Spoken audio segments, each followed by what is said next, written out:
modeste maison, abrite un local de petite taille, semblable à un gymnase de banlieue, au cours d'un professeur de gymnastique retraité.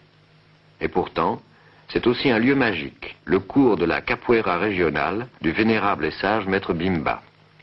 Il y a deux versions de la capoeira, mais toutes deux partent du même principe. Vivons cachés pour vivre fort et libre.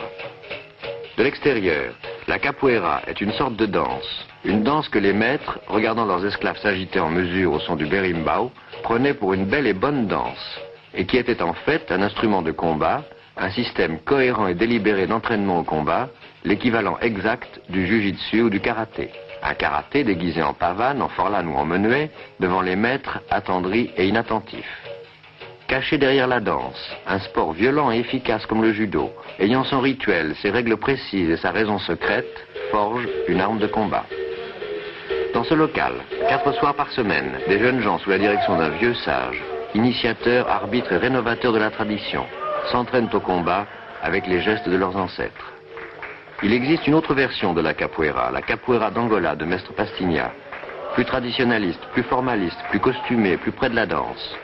La capoeira de Maître Bimba, à l'évidence d'un jeu quotidien, d'un sport normal comme la savate ou la boxe française.